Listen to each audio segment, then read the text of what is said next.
Alrighty, so what I have here is a R36S and it's running TileDrive. This is some software I wrote and it's web-based. So if you look here, I've got it running in a browser on this thing, and it's running through this wonderful video that turned the RS36 into essentially a pocket PC. I'll try to leave a link to that. But then I said, you know what? Why not throw up some of my software on this thing? And so I don't currently have it hooked up to the internet, but what I do have is it's hooked up to a keyboard. And so what I have here is, you can sort of see, I can use, I don't know if you can see the mouse, it's a little bit tricky to see, but essentially you can just move the mouse around and make tiles. And so I got the button back here, and there's a pentagon there, might be a little bit blurry, and I can keep doing pentagons if I wanted, maybe turn them purple, and then more pentagons. And so, you know, essentially it's a little bit tricky to use this as a mouse, but I'm sure some people will be better at it than me. So let's put in some squares, make them yellow.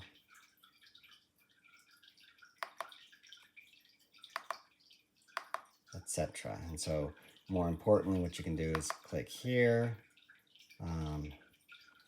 Now, I'm not good enough to use the other joystick, which gets you there faster, but it's, you see, maybe a combination of both might be okay. And so now what I'm going to do is maybe put some triangles on this thing. Make them blue. Throw in a few of those. So you can hear, but it's actually pretty decent. And so the interface is pretty good. And so you can sort of see it's snappy. I was surprised. But when it really takes off is by, instead of using the mouse, you start using keyboard commands. So here I can start fiddling with things, like I can compare it to what I've got up there in the corner, and it's like, oops, no, that's not right. And so essentially what you can do is then, you still probably have to use the mouse and click every once in a while. Say if I wanted to jump on these things here, jump somewhere, and then say, now I would use the keyboard to just turn, 4, 4. And so this is where the name TileDrive comes from. You're just driving around doing stuff. And so it's probably pretty hard to see. I don't know if that'll help if I focus a little bit, but no, it doesn't make a difference.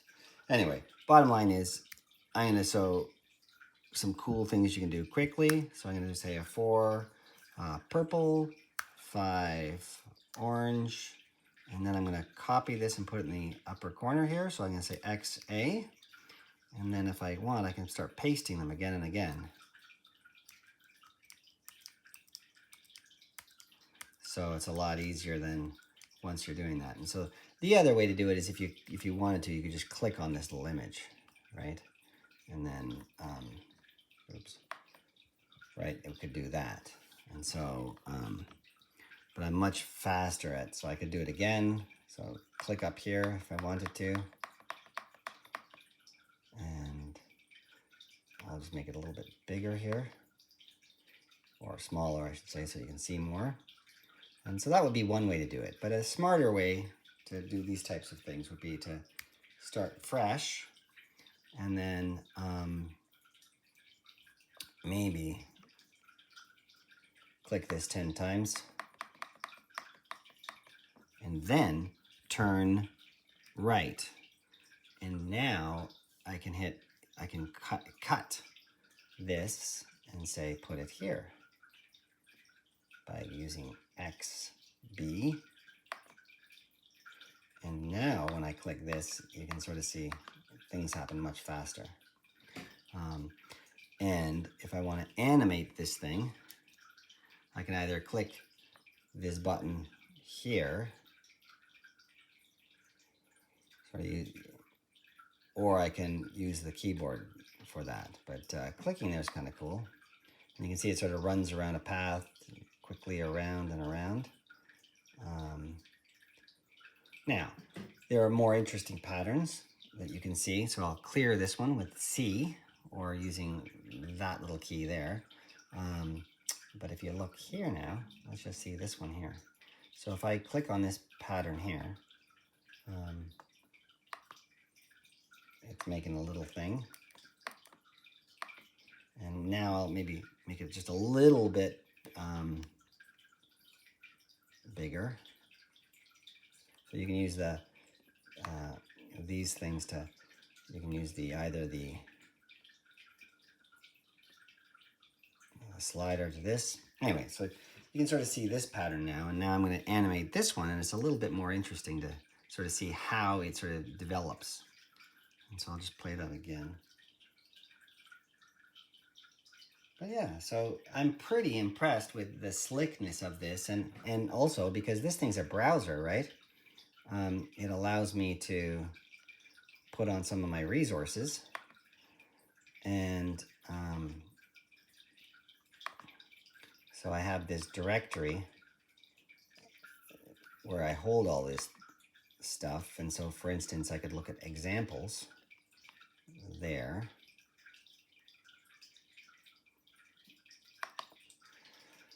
And it actually, oh, come on, double click. It renders pretty quickly. And so now you can scroll with the, I guess it's called the D-pad. You can sort of see all these examples.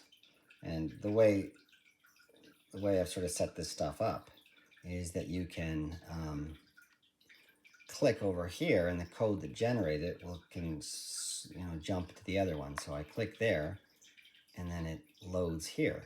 And so what you have is you can see some cool examples pretty quickly. And so maybe I'll just make it a little bit so I can make this thing fit.